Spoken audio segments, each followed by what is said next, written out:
Graça e paz, nobres, ilustres irmãos, passando aqui para fazer um vídeo bem rápido aqui sobre uma questão que me foi perguntada e colocada. Eu acho muito interessante, porque o meio evangelho de hoje, quando eu falo o evangelho, não estou dizendo escrituras, mas sim pessoas. Elas têm uma preocupação a mais, e essa preocupação a mais que se tem não é nem com si mesmo, é com o que nós falamos de vida alheia. Agora, é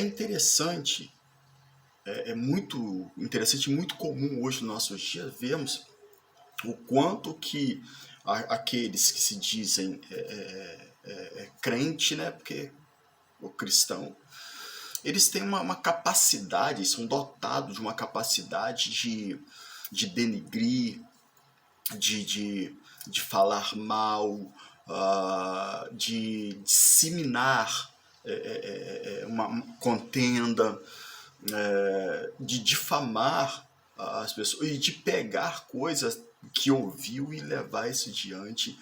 E hoje isso acontece muito no meio evangélico, dentro das igrejas. E levando em consideração que a maioria dos líderes hoje também, eles não se importam muito com isso. Hoje entrou uma questão na igreja da prosperidade, né, da teologia da prosperidade. Então, quando entrou a teologia da prosperidade, muitos princípios e ensinamentos foram deixados para trás, foram deixados de lado. Hoje em dia, muitas das igrejas se pode em praticamente tudo, inclusive praticar o que não se prega. Se fala de perdão, muito se fala de perdão, mas ninguém perdoa. Muito se fala de amor, mas ninguém ama. Muito pelo contrário. O que a gente vê hoje no cenário, no meio evangélico, é uma catástrofe de desamor e de falta de perdão, e de pessoas que criticam as outras, até mesmo sem conhecer as pessoas. Mas o que diz as Escrituras? Vamos lá. Em Gênesis, no capítulo de número 1, né? Gênesis capítulo de número 1, e versículo de número 26, Deus fala o seguinte, ó. E Deus diz, façamos o homem a nossa imagem, conforme a nossa semelhança. Eu já quero pegar aqui, a grosso modo, para dizer o seguinte, e muitos usam essa frase, e é uma frase bem verdadeira, que no Éder, quando Deus criou Adão, Deus deu uma única vida a Adão. Basicamente para ele ter o cuidado, exatamente cuidar dele, e da de mais ninguém. E diga-se de passagem que cuidar só da nossa vida já nos requer um esforço e um tempo. Isso só para cuidar da nossa vida, daquilo que é da nossa competência, daquilo que nós devemos futuramente apresentar a Deus. Então, só cuidar da nossa vida já nos dá trabalho, já nos requer tempo. Mas ainda assim, existem pessoas que faz uma hora extra, né, para tomar conta da vida dos outros. É muito comum você encontrar pessoas num ponto de ônibus, as pessoas pararem, como acontece, né, e vir falar, você já escutou, viu falar que aconteceu com o irmão, com fulano, mas fulano é assim, cicrano é assim. Irmãos, quando você estiver diante de pessoas assim, repreenda elas, não dê ouvido. Não dê ouvido para que você não seja amaldiçoado. Pessoas assim são um perigo. Pessoas que ficam em ponto de ônibus, pessoas que param os outros na calçada para falar da vida alheia. Corta esse tipo de pessoas. Ignore essas pessoas. Pessoas que deveriam, em vez de falar dos outros, orar por aquela pessoa. Pedir a Deus pela vida daquela pessoa, ao invés de ficar buscando ocasiões.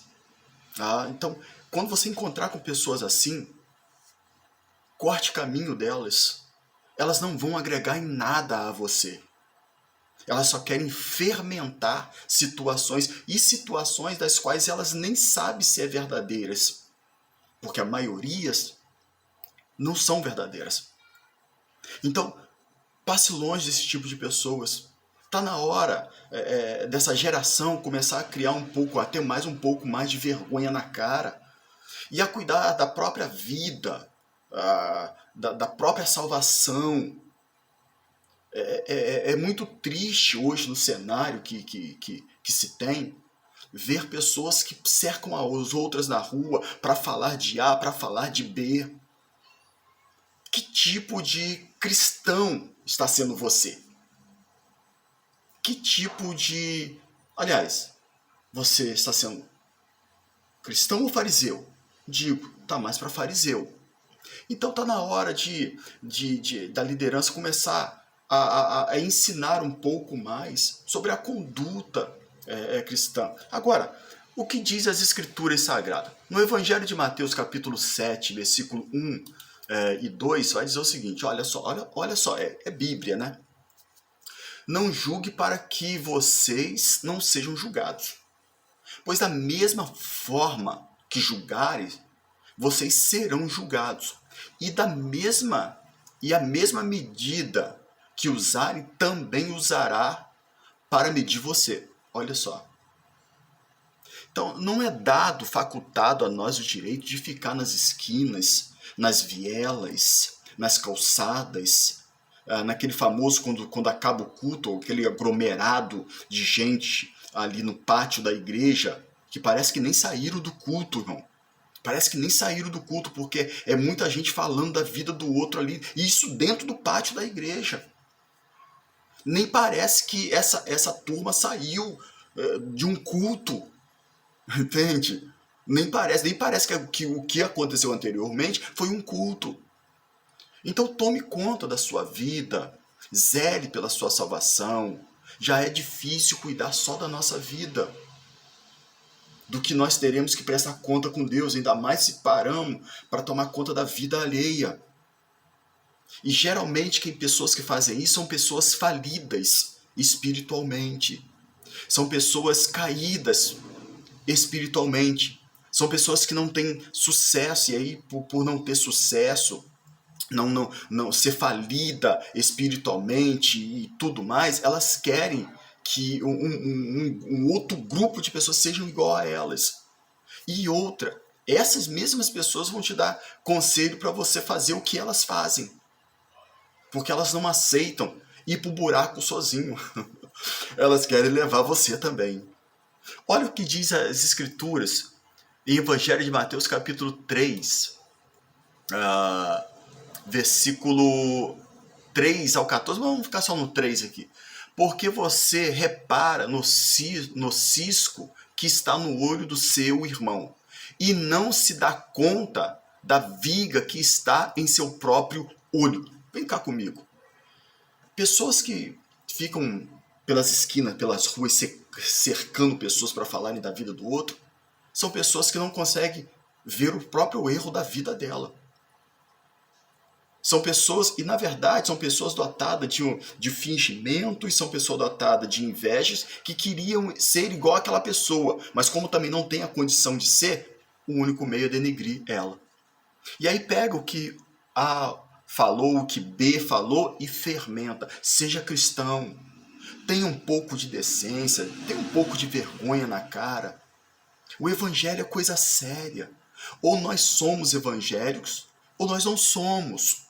Ou nós pertencemos à luz, ou nós não pertencemos à luz. Não tem como ser meio termo. Ah, mas é porque o irmão errou, o irmão falhou, o irmão tropeçou. Ore por ele. Peça a Deus pela vida dele. Às vezes o irmão já até está de pé, caminhando firme, Deus já restaurou, enquanto você ainda está lá atrás ainda, vivendo do passado, da queda, lá atrás o irmão. Então está na hora de nós sermos mais cristãos. Então às vezes são perguntas que às vezes me fazem, e eu, como teólogo, como professor, como pastor, como homem errante também, né? Porque todos nós estamos nesse mundo aqui e nós somos pecadores. Eu paro e faço uma análise de qual grande algumas pessoas estão desviadas do que é o conceito evangélico. Agora, olha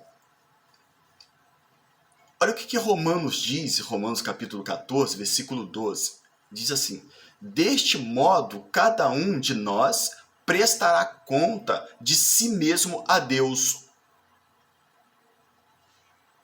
O que quer dizer isso? Que eu tenho que tomar conta da minha vida. Eu tenho que tomar conta daquilo que é facultado a mim. Então, ignore pessoas que querem fazer com que você seja igual a elas. Fariseus, criadores de contenda, criadores de situações. Ou você é cristão, ou você é fariseu. E aí? Quem é você? Então, quando encontrar com pessoas assim, ignore. São pessoas que não vai somar nada na sua vida. São pessoas que não vai agregar nada na sua vida espiritual. Muito pelo contrário, vão amaldiçoar a sua vida. Vão amaldiçoar a sua casa. São pessoas que às vezes têm os lares quebrados, altar quebrado, destruído, e não quer que você restaure o seu. Às vezes não quer que você conserte aquilo ou que você perdoe alguém, mas que querem que você seja iguais a elas. Tome cuidado com isso. Que Deus abençoe a tua vida. Que Deus abençoe a tua casa e a tua família. Que Deus possa derramar rica bênção sobre a tua vida. Um abraço. Até lá.